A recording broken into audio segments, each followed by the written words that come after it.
El Ministerio Apostólico de Enseñanza y Predicación Rema Internacional presenta hoy al Reverendo Fernando García Sotomayor con la proclamación de las buenas nuevas de Dios para tu vida. El mensaje de ayer, el mensaje de hoy y el mensaje para la eternidad a los que tienen hambre y sed de la palabra de Dios. Un querigma de Dios para el que oiga, el que tiene oídos para oír. Escucha el dabar del Eterno a las naciones. Ahora es el tiempo para recibir el rema del Espíritu Santo a tu espíritu. Escuchemos con fe la memra del Señor para el alma. La palabra del Señor, y meditamos en el pasaje que hemos tomado por referencia. Libro del profeta Jeremías, capítulo 31. Desde el verso 31 hasta el 34. Libro del profeta Jeremías, el profeta que más lloró por su pueblo, por su ciudad. El profeta Jeremías, capítulo 31, versos 31 al 34. Escuchemos entonces lo que dice allí la palabra inspirada del Señor. Jeremías 31, versos 31 al 33. He aquí que vienen días, dice Jehová, en los cuales haré nuevo pacto con la casa de Israel y con la casa de Judá. No como el pacto que hice con sus padres el día que tomé su mano para sacarlos de la tierra de Egipto, porque ellos invalidaron mi pacto, aunque fui yo un marido para ellos, dice Jehová. Amén. Pero este es el pacto que haré con la casa de Israel después de aquellos días, dice Jehová. Daré mi ley en su mente y la escribiré en su corazón, y yo seré a ellos por Dios, y ellos me serán por pueblo. Amén. El Señor nos bendiga por su santa y gloriosa palabra.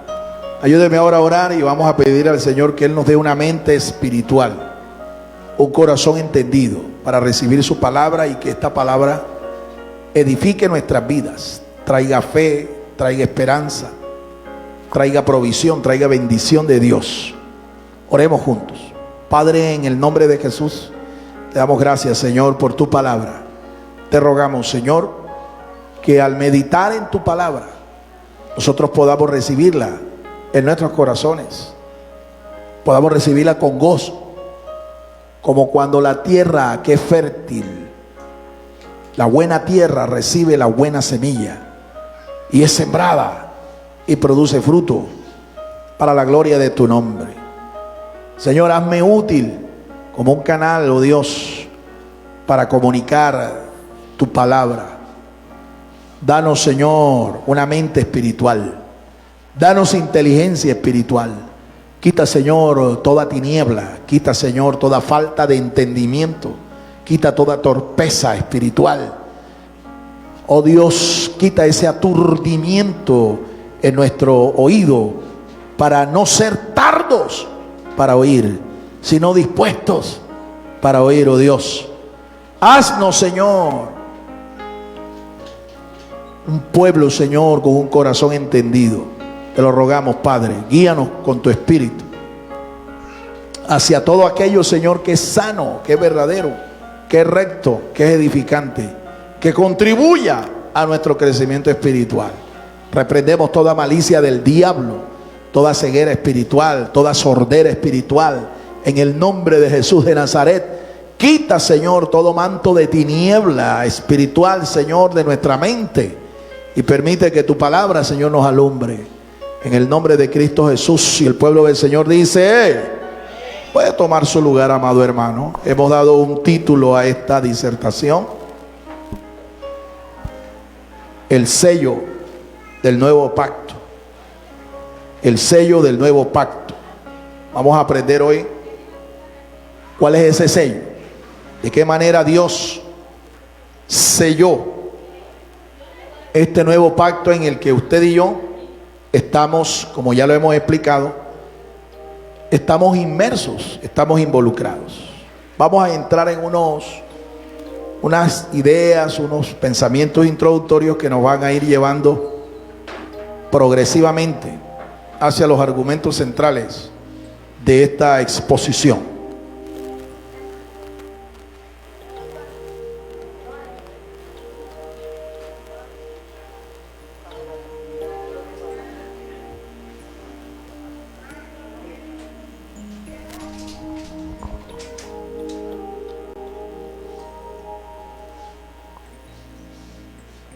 Dios es un Dios de pactos. En las Sagradas Escrituras vemos claramente esta verdad revelada. En la antigüedad los pactos eran muy conocidos. Culturas cananeas como la de los eteos o hititas conocían lo que era un pacto con sus dioses. Amén. ¿Cuántos creen que Dios es un Dios de pactos? Eso lo sabemos porque en la Biblia está escrito que Dios realizó varios pactos. Dios es un Dios que ha hecho pactos. Él ha entrado en una relación con su pueblo, siempre lo ha querido y se ha valido de los pactos para establecer estos convenios, esta relación interpersonal.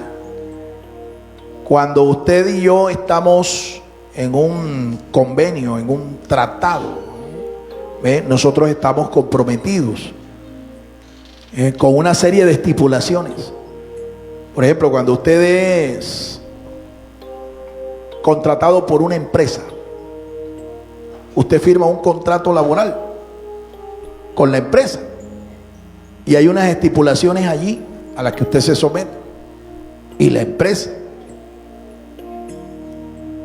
de esa manera la empresa se relaciona conmigo, yo me relaciono con la empresa. Pues Dios también tiene esos tratados, esos convenios, esas alianzas, y están bien estipuladas en la Biblia. Desde el principio hasta el fin, nosotros vemos. El último pacto que Dios hizo, lo selló el Señor, nuestro Señor Jesucristo. Lastimosamente, a través de todas las escrituras nosotros vemos cómo con las personas o con la nación con la que Él ha hecho estos pactos han fallado, han fracasado de una manera rotunda, excepto nuestro Señor Jesucristo, que fue fiel y ha sido fiel hasta el día de hoy al pacto que hizo con nuestro Padre Celestial. Señor Jesús no ha quebrado el pacto, como así lo han hecho. Usted escuchó ahora la lectura bíblica. El profeta Jeremías dice con claridad que el pueblo de Israel quebró, invalidó, falló al pacto que hizo con Dios. Sin embargo, Dios ha sido fiel.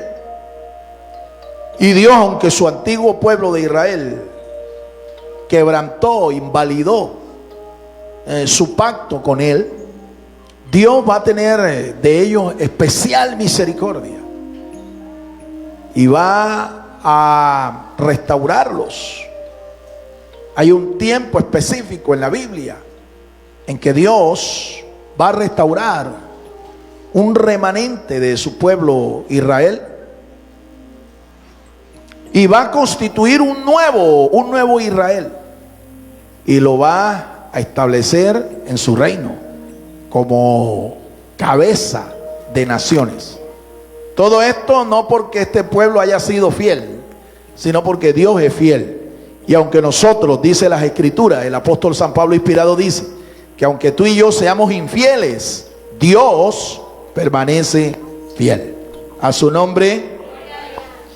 El pueblo hebreo, desde los antiguos patriarcas, también conocía de la existencia de los pactos y los propósitos que se perseguían con la realización de estos pactos. El pueblo hebreo entonces no es ignorante. Pueblos cananeos como los eteos, o llamados también hititas, conocían de lo que era un pacto, y ellos establecían pactos con sus dioses, sus divinidades paganas. El pueblo hebreo también es conocedor de lo que es un pacto, y aún los patriarcas del pueblo hebreo Muchos de ellos fueron también participantes de pactos en los cuales Dios establecía con ellos relación. Por ejemplo, el patriarca Abraham. ¿Sí? Abraham. Dios hizo un pacto con Abraham y lo ratificó con su hijo Isaac y con su nieto Jacob. Así que ellos conocían, los patriarcas conocían, y muchos de ellos, repito, ingresaron en una relación interpersonal con Dios por medio de un pacto. Amén. En las escrituras sagradas judeocristianas vemos que Dios realizó 8 pactos. El profeta Jeremías en su profecía revela el último de estos 8 pactos. Veamos cuáles fueron esos 8 pactos. Hizo 2 con Adán, uno antes de la caída y uno después de la caída. 2 pactos con Adán. Hizo uno con Noé. Después del diluvio, Dios hizo un pacto con Noé. ¿Y cuántos van? Van 3. Luego Dios hace un pacto con Abraham. Y van 4. Luego Dios hace un pacto con Moisés y el pueblo hebreo. ¿Y van cuántos? 5. ¿Cuántos dijimos que eran? 8. Luego Dios hace un pacto con su pueblo, el pueblo de Israel, pero ya no tomando como garante a Moisés, sino a Josué, el que le siguió después de Moisés. Josué.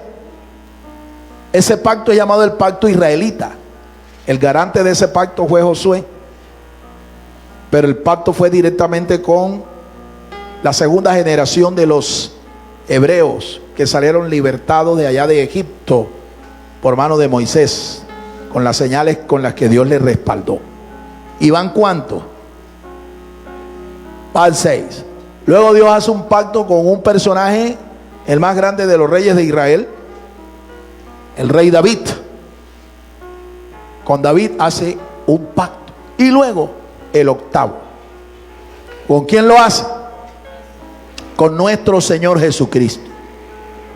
La noche en que Jesús celebró la cena pascual con los suyos, la llamada última cena, Él tomó la copa de la redención, una de las copas que se tomaban durante la cena pascual, y Él dijo estas palabras: esta copa es el nuevo pacto en mi sangre, explicó Él, porque como hemos dicho, un sacrificio o un pacto se sellaba con un sacrificio, y Jesús derramó su sangre para sellar ese pacto, y termina de ratificarlo, termina de confirmarlo cuando derrama el Espíritu Santo sobre 120 de sus discípulos allá en Jerusalén, en una fiesta como esta, como la que estamos celebrando. Entonces son 8 pactos.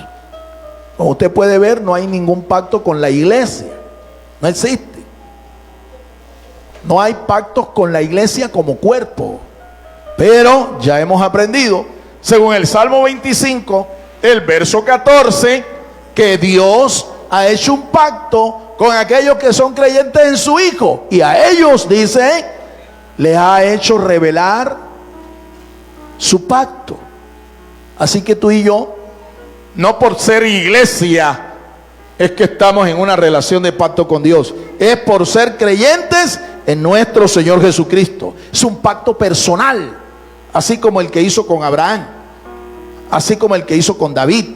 Es un pacto personal, una relación íntima, un convenio entre tú y Dios, Dios y tú. A su nombre. Este es el llamado nuevo pacto, un pacto realizado con la casa de Israel y la casa de Judá. Pero hemos visto que la casa de Israel y la casa de Judá, ¿qué hicieron con las estipulaciones del pacto? Lo invalidaron, lo traspasaron.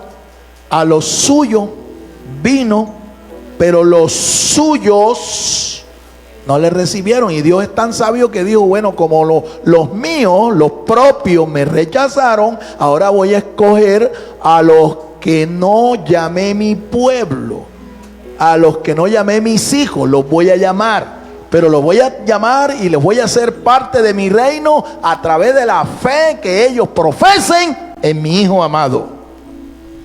¿Cuántos creen en el Hijo amado de Dios acá? Este nuevo pacto es la renovación del pacto abrahámico. Dicho pacto incluía la salvación de los gentiles, creyentes en el Mesías, y fue ratificado justamente por el Mesías. Amén. Esa es la renovación del pacto abrahámico. ¿Por qué estamos seguros de eso?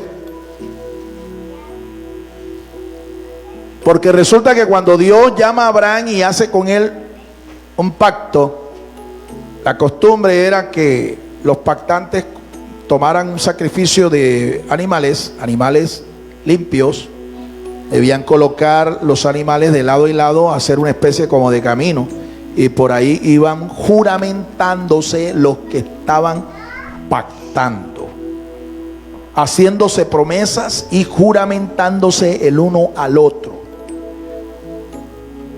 Uno de esos juramentos era que si tú como pactante fallabas en una de las estipulaciones, el otro que pactaba contigo podía tomar tu vida, así como la vida de esos animales le fue cortada. Así que entrar en una relación de pacto es un asunto serio con Dios, un asunto serio. Pues bien, la Biblia dice allá en el libro de Génesis capítulo 15 que Dios pasó, la Shekina del Señor pasó por en medio de los animales, se juramentó y juró por sí mismo, hizo promesas, las confirmó. La Shekina de Dios pasó. Nuestro Señor Jesucristo, en forma de una llama de fuego, una antorcha de fuego, pasó por allí. ¿Por qué sabemos que es el Señor Jesucristo? Porque esto es lo que se llama una teofanía, una epifanía, una manifestación gloriosa de la gloria de Dios. La gloria de Dios es nuestro Señor Jesucristo. Aprendamos eso. ¿Quién es su gloria? Nuestro Señor Jesucristo. La gloria del Padre. Jesús, el Hijo de Dios, pasó por allí, pero pasó en su condición de Dios. Dios pasó por allí, porque es que Jesucristo no solo es el Hijo de Dios. Hemos enseñado que Jesucristo es Dios el Hijo, la segunda persona de la Santa y Bendita Trinidad. Dios pasó, pero Abraham no pasó. Abraham se durmió. Mejor, Dios lo durmió, porque es que si Abraham hubiera pasado, Dios hubiera tenido que cortarle la vida a Abraham. Entonces, el pacto quedó abierto. Y mientras ese pacto no se sellara, no se cerrara, el pacto no podía ofrecer las promesas que Dios había hecho. Es el apóstol Pablo quien nos enseña ya en la carta a los Gálatas, capítulo 2 y capítulo 3, que la simiente de Abraham, el descendiente de Abraham, el hijo espiritual de Abraham, pasaría por allí y cerraría el pacto. Pablo dice, inspirado del Señor, que Jesucristo, nuestro Señor, el Hijo de Dios, es la simiente de Dios, el hijo de Abraham, el descendiente de Abraham. ¿Entendieron eso o eso les dio muy fuerte en la cabeza? Aquí hay un hermano que dice que lo repita. Vamos a repetírselo. San Pablo enseña, capítulo 2 y 3, que nuestro Señor Jesucristo es el hijo de Abraham, es el descendiente de Abraham, la simiente de Abraham. Por tanto, al pasar él por allí, el pacto se cerró, porque el pacto es con Abraham, pero la simiente de Abraham, el hijo de Abraham, pasa y cierra el pacto, sella el pacto. Capítulo 2 y capítulo 3 de la carta a los Gálatas lo pueden estudiar en sus casas. Por eso sabemos que es la renovación del pacto abrahámico. Entre las promesas que el pacto abrámico involucra está la salvación de los gentiles, es decir, aquellos que no eran de la línea natural de Abraham, aquellos que no venían por la descendencia del hijo natural de Abraham. ¿Se da cuenta? Los gentiles, los hijos de Isaac, los hijos de el hijo de Isaac, los hijos de Jacob son los descendientes naturales de Abraham. Por eso Abraham es el padre de la nación judía, sí, pero es el padre natural. Pero Abraham también es llamado el padre de las naciones gentiles, los que creen. Así que si tú y yo creemos en el Dios de Abraham, somos hijos espirituales de Abraham, somos hijos de Dios. La fiesta de Shavuot o Pentecostés es el espacio en donde se ratifica el nuevo pacto con el derramamiento del Espíritu Santo y su poder en la vida de los nuevos creyentes. Amén. Fíjate, Jesús muere, derrama su sangre, pero ratifica este pacto, nuevo pacto. Lo ratifica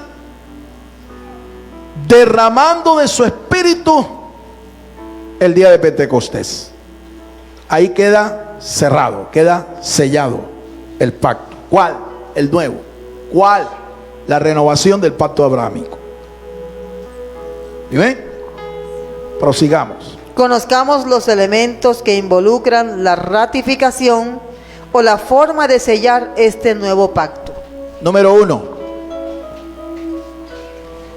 El nuevo pacto se selló con el sacrificio de nuestro Señor Jesucristo. El sacrificio de nuestro Señor Jesucristo. Número 2. El nuevo pacto se selló con el cumplimiento de la promesa del Padre.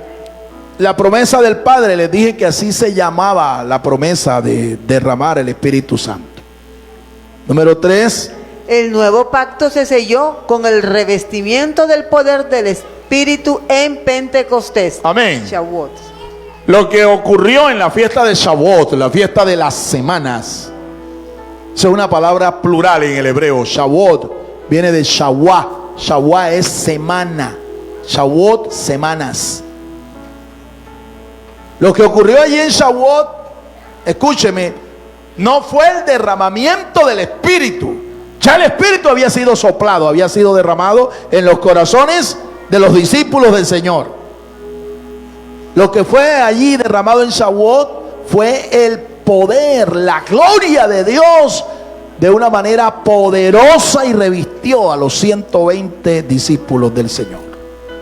Hay que tener claro eso, porque es que algunos creen que ese día fue el que descendió el Espíritu Santo. No, el Espíritu Santo no descendió ese día, señores.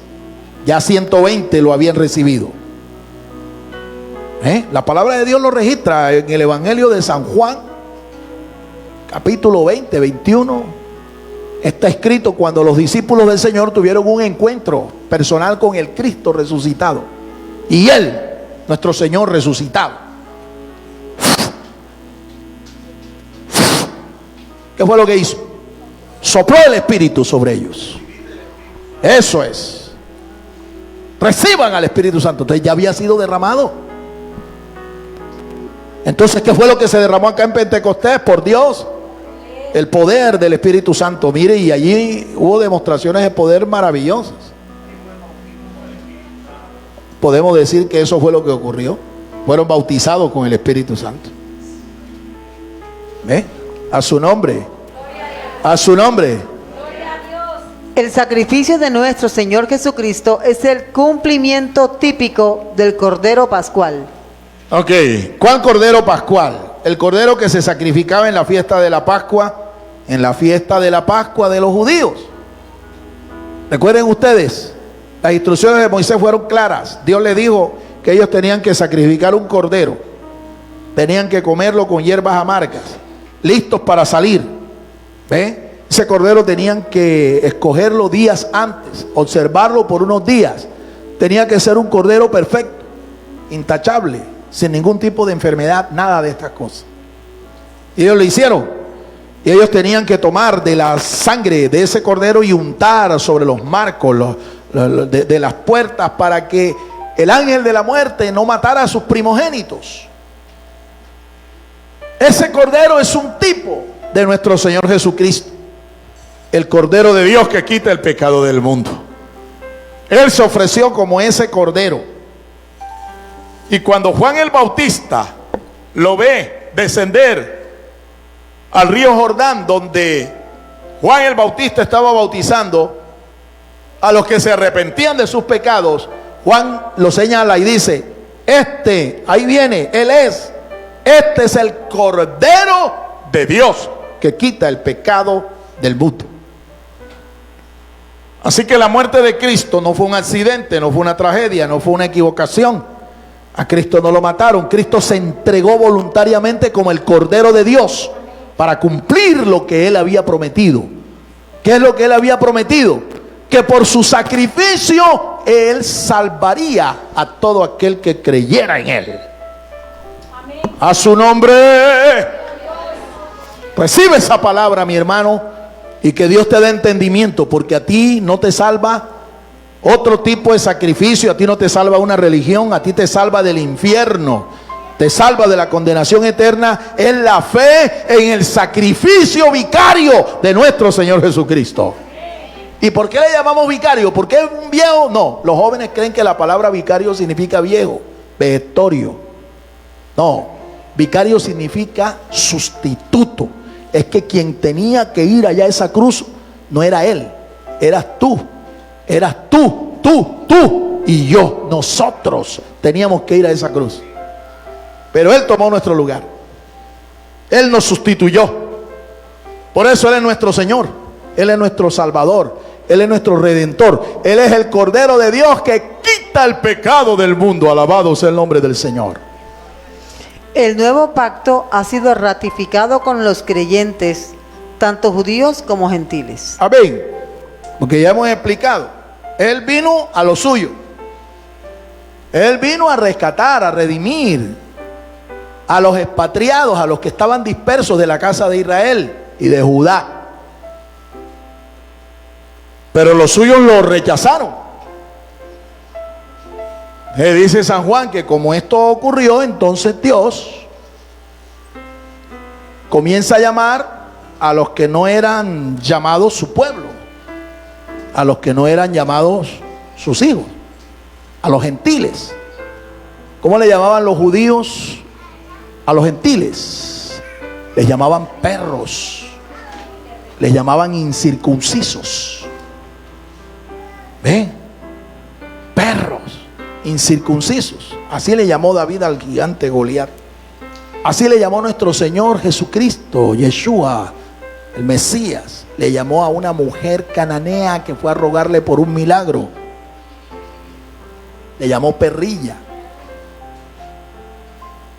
Pero ella, consciente de su condición espiritual, dijo: yo sé, Señor, pero aún los perros comen de las migajas, de las sobras que caen de la mesa de los hijos. ¿Quiénes eran los hijos?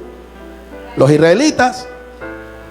Ella era una cananea y el Señor allí le dio a ella una migaja del pan de los hijos, y esa perrilla se salvó. Alabado sea el nombre del Señor. Entonces, usted y yo no somos judíos, no somos judíos naturales, pero por la fe de Abraham nosotros llegamos a ser hijos espirituales de Dios. Nosotros también fuimos rescatados por el mismo sacrificio del Cordero de Dios. Así es que como creemos en ese sacrificio es el sello del pacto que Dios hace con nosotros, porque hemos creído en el sacrificio de su Hijo. Al creer en el sacrificio de su Hijo, inmediatamente tú te haces parte de ese convenio con Dios. Te haces parte. Ahora, la Pascua, que fue el momento, es la fiesta nacional en la que ellos celebraban la liberación por medio de ese inmenso y glorioso evento de la salida de ellos, del éxodo de ellos de Egipto. Esa Pascua que ellos celebraban, nuestro Señor Jesucristo, esa noche dice que Él tomó la copa y 50 días después de haber ido Él a la cruz del Calvario y ofrecerse como sacrificio, entonces cumplió lo prometido. Cumplió lo prometido. ¿Qué era?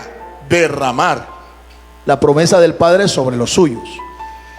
Noten ustedes que aunque los que empezaron fueron 120 judíos, 120 israelitas, sin embargo, en el libro de los Hechos de los Apóstoles, en el capítulo 10, hubo una visitación de Dios a gente que no era judía, en la casa de un centurión romano llamado Cornelio, y ahí se derramó el Espíritu Santo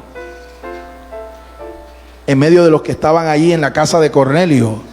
Pedro, el apóstol de nuestro Señor Jesucristo, predicó allí, y en medio de la predicación el Espíritu Santo interrumpió el mensaje del apóstol.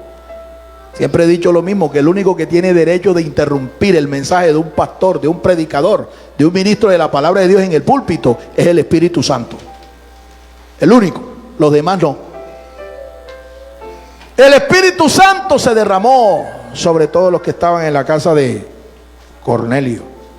Años más tarde, Dios llama a Saulo de Tarso, y Saulo de Tarso se convierte de ser un perseguidor en un perseguido por los mismos judíos, porque él comenzó a dar testimonio de que Jesús era el Mesías, el Cordero de Dios, el Salvador prometido a Israel. Y él comenzó a hacer viajes misioneros al mundo gentil.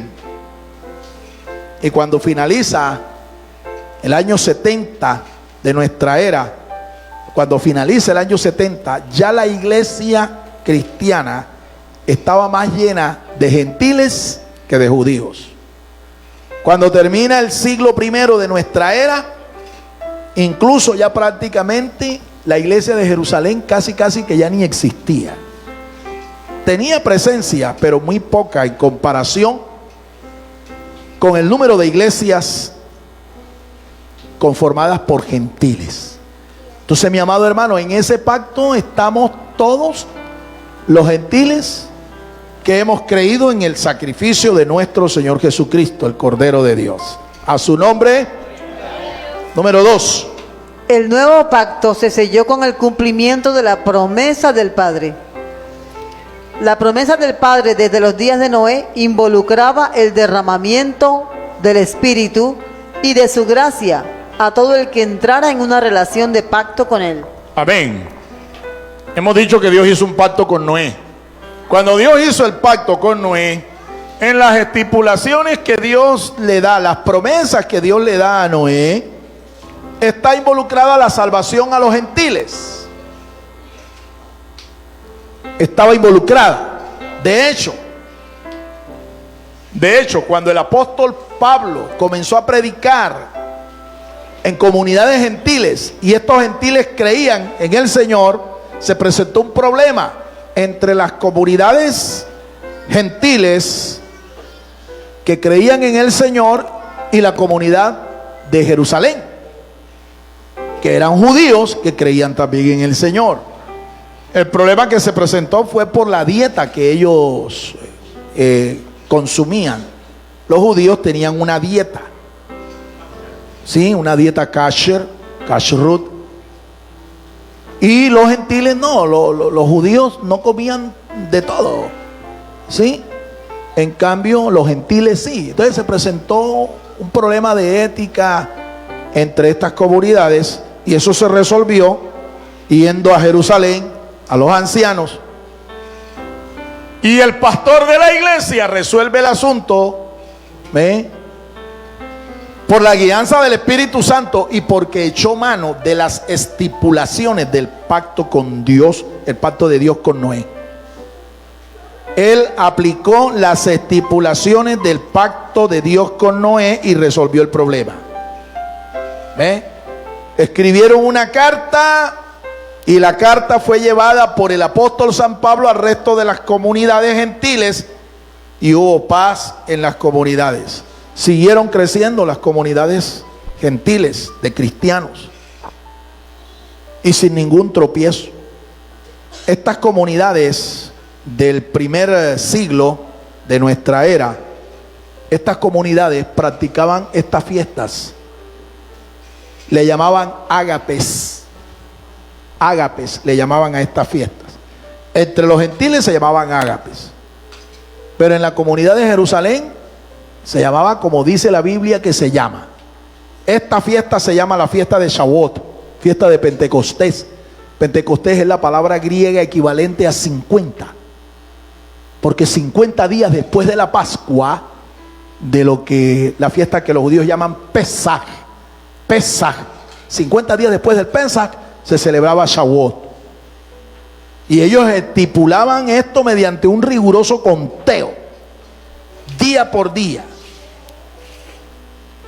Comenzando desde el Shabbat, donde el cuerpo del Señor Jesús fue sepultado, hasta el siguiente día de la semana debían contar ellos 50 días. Y efectivamente, por eso es que sabemos que el Espíritu Santo del Señor se derramó con poder, con gloria, a los 120 en un domingo.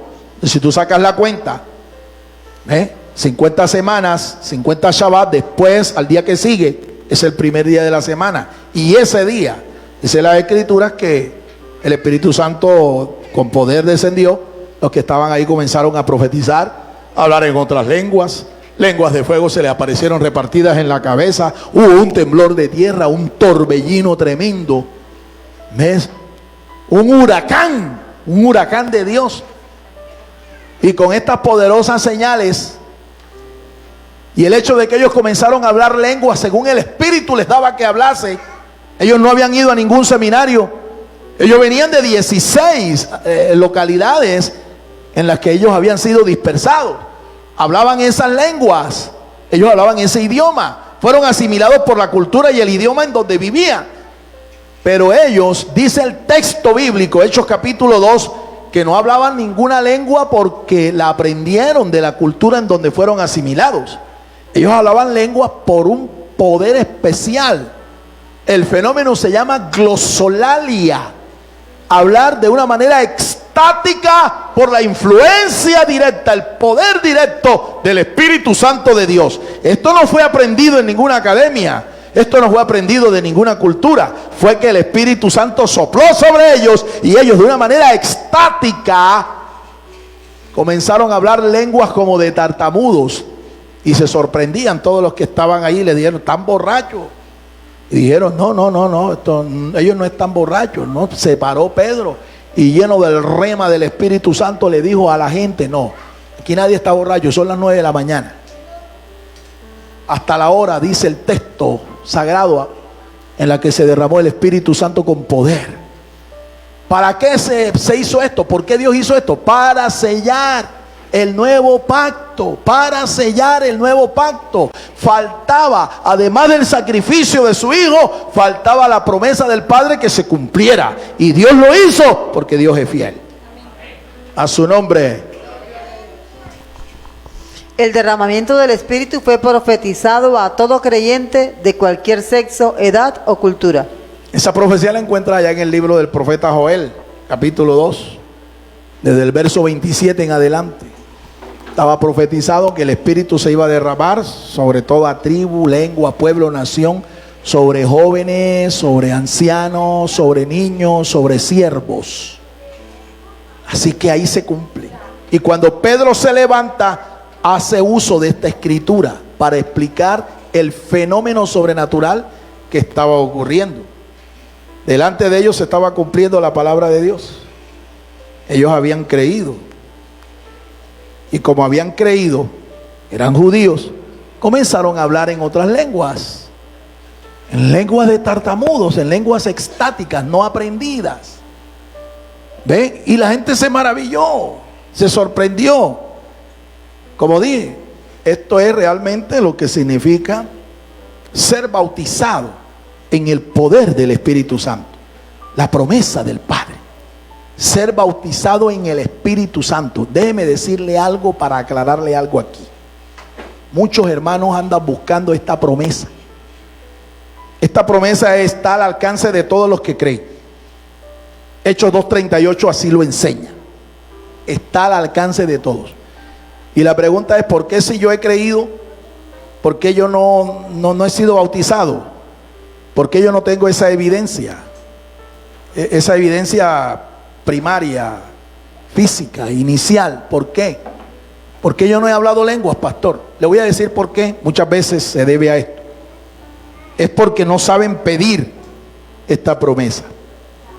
Mateo capítulo 3, el verso 11. Lea allí y vea de una vez por todas a quién es que usted tiene que pedirle la promesa de ser bautizado en poder del Espíritu Santo. Mateo capítulo 3. Esto es un paréntesis. Capítulo 3, Mateo, verso 11. ¿Qué dice allí? Escuche. Mateo 3:11. ¿Alguien lo puede leer en voz alta, por favor? Yo a la verdad os bautizo en agua para arrepentimiento. ¿Quién dice esas palabras? Juan el Bautista. El que viene detrás de él. ¿Quién era el que venía detrás de él? ¿Quién era? Nuestro Señor Jesucristo. Él os bautizará ¿con qué? Con Espíritu Santo y fuego. Pregunta a los que observan bien lo que leen en la Biblia: ¿quién es el que bautiza entonces con el Espíritu Santo y fuego? ¿Quién? ¿Quién? Ahí el texto lo dice. Lo dijo Juan el Bautista. ¿Quién es? ¿Quién es? A ver, no lo escucho. Señor Jesús. Es el Señor Jesucristo. Entonces, ¿por qué algunos hablan de el bautismo del Espíritu Santo? El Espíritu Santo no bautiza a nadie. Te está entendiendo mal. No ha entendido la Biblia. El que bautiza es el Señor Jesucristo. Y a Él es quien tienes que pedirle, a Él es quien tienes que interceder. Por favor, Señor Jesús, bautízame con tu Espíritu Santo y fuego. A su nombre. Gloria a Dios. Empieza a pedir bien a partir de hoy, si usted estaba pidiendo mal. Segundo, algunos creen que al ser bautizados por el Señor Jesús con el Espíritu Santo, tiene que ocurrir algo así como lo que ocurrió en Pentecostés. Por favor, Señor, yo no sentí nada, ningún temblor, nada, yo no sentí nada. ¿Me entiende? Yo no vi ninguna lengua. Yo lo que veo son puras telarañas allá en el techo. Señor, la tierra no ha temblado. Y yo, Señor, yo quisiera que me bautizara. Espíritu Santo, bautízame. Error. A quien tienes que pedirle es al Señor Jesucristo. ¿Ve? Entonces, no esperes que estas señales ocurran, porque eso no pasó el día que Pedro fue a predicarle a Cornelio. Los que estaban allí, dice que lo que ellos hicieron, que manifestaron, que los demás oyeron, que el Señor los había bautizado con el Espíritu Santo, fue que hablaron en otras lenguas. Esa es la señal física inicial.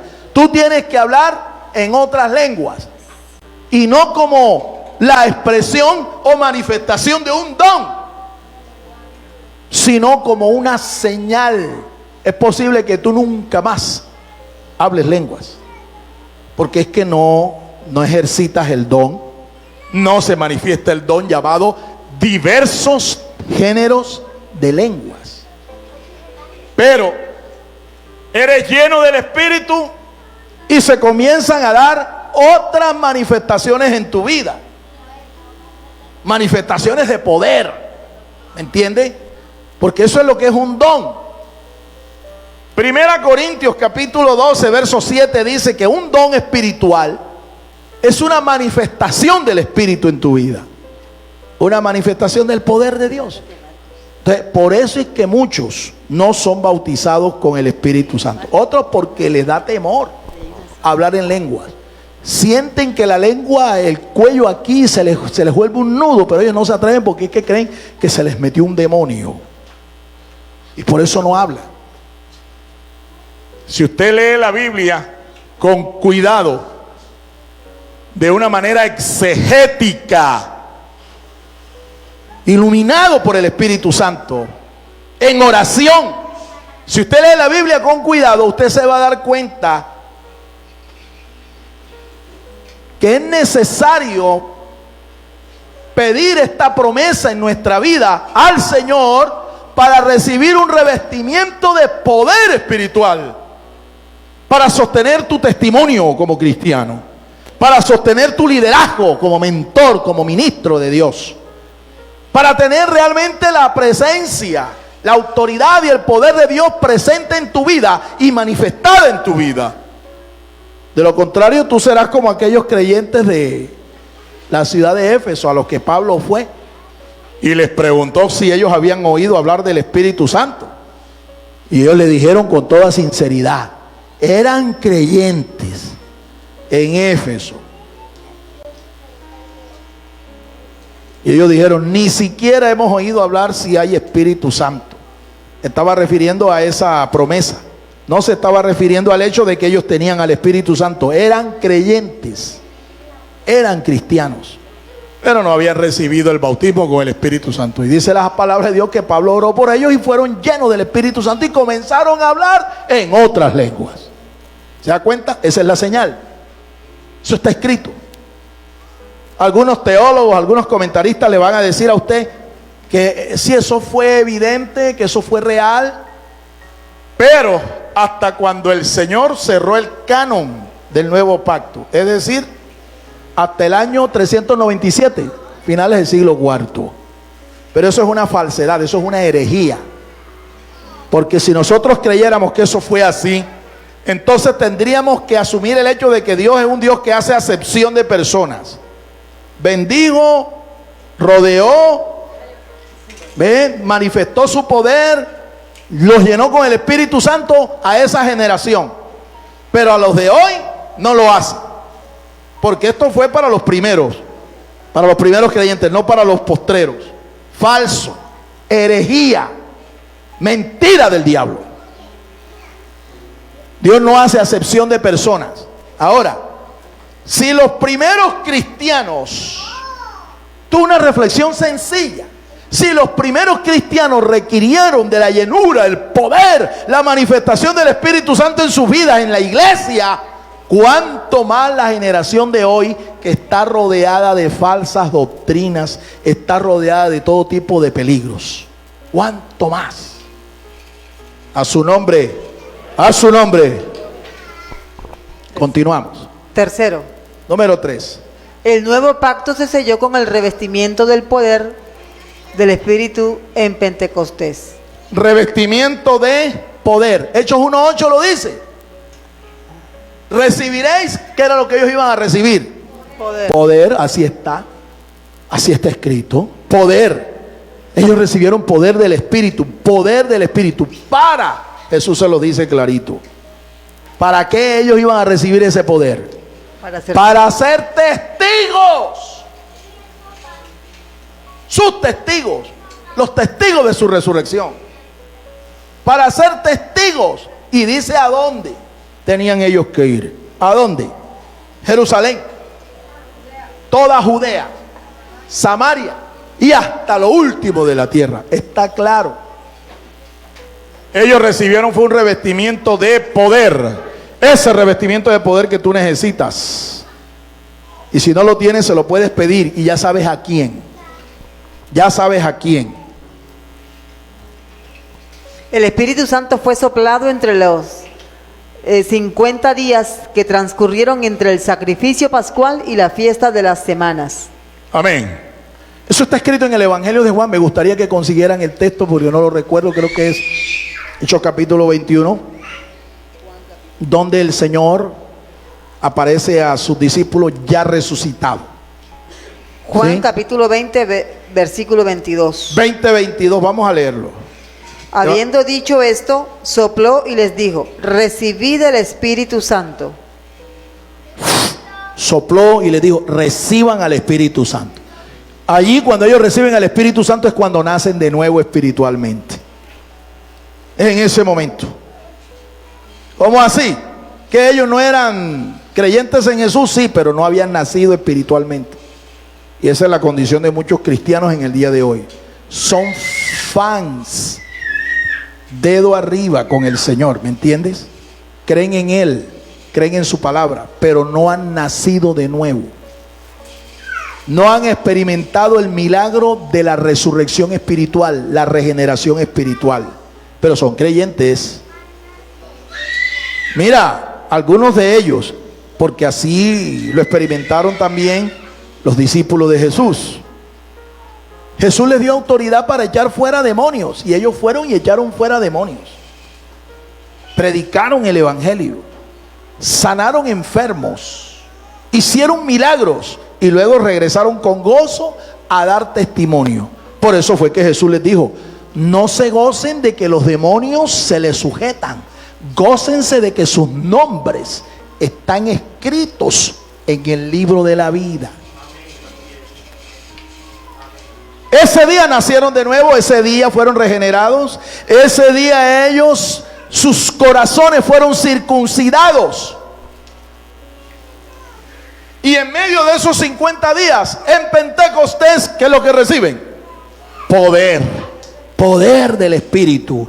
Poder del Espíritu, revestimiento, unción, poder, la gloria de Dios sobre ellos, la Shekinah de Dios sobre ellos. Si tú no tienes esa promesa, insisto, pídesela al Señor. Pero lo primero que tienes que hacer es recibirle a Él como Señor y Salvador, recibir su Espíritu para que nazcas de nuevo. Y entonces sí, que Dios tenga misericordia y que Dios te revista con el poder de su Santo Espíritu. El poder del Espíritu Santo revistió a los nuevos creyentes en el día 50 después de la Pascua. Día 50, 50 días después de la Pascua. Es decir, 50 días después de que Jesús se ofreció como el sacrificio pascual en la cruz. ¿Ve? Entonces quiere decir que después de esos 49 días, 7 semanas, 49 días, el día 50, era el día de Pentecostés, un domingo, como hoy. Concluimos. La fiesta de Pentecostés fue tipificada en el antiguo pacto por la celebración de la fiesta del jubileo, una fiesta que se celebraba cada 50 años en Israel, justamente 50 días después del sacrificio pascual, en la llamada cuenta del Omer del Señor. Estipuló la celebración de la fiesta de las semanas. Amén.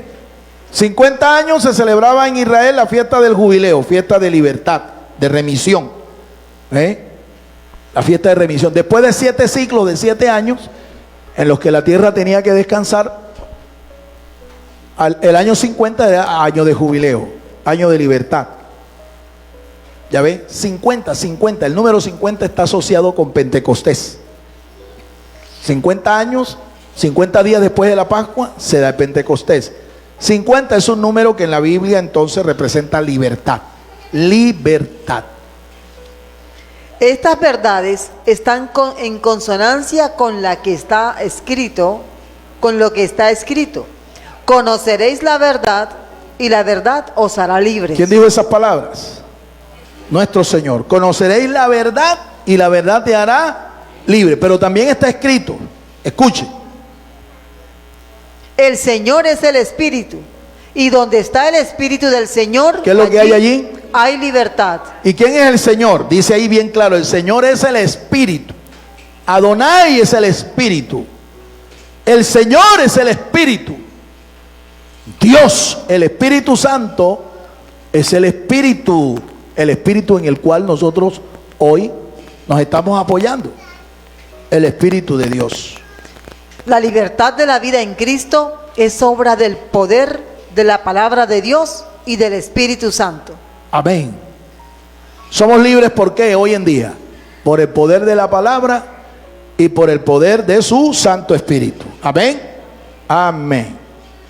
Si hay aquí en esta mañana alguna persona que me ha escuchado o a través de nuestra página web, a través de nuestro fanpage, que ha creído en esto, que hemos ministrado y quiere entregar su vida a Cristo como su Señor, como su libertador, si has entendido que sin Cristo estás en esclavitud y que estás perdido, pero recibiendo a Cristo por la fe puedes ser libertado, si has entendido esto, quiero invitarte a que hagas una oración de fe, invitándole como tu Señor y tu Salvador personal. Si esta es tu decisión, diga conmigo las siguientes palabras. Escuche con atención y repita estas palabras por esta vez. Ya después usted hará sus propias oraciones.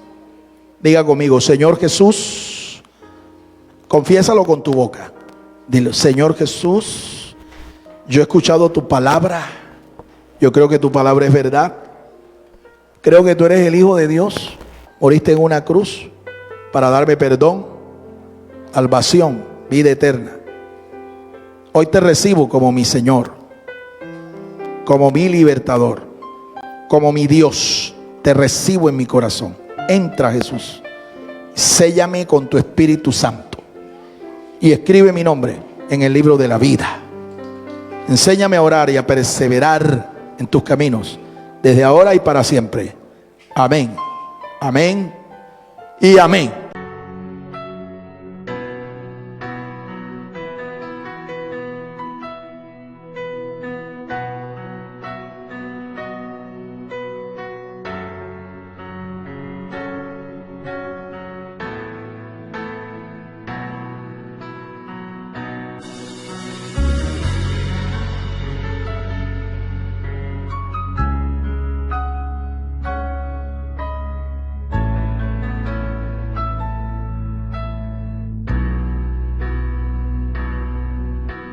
Usted también puede sembrar personalmente sus generosos donativos a la cuenta de ahorros número 487-5031-5995 de Bancolombia.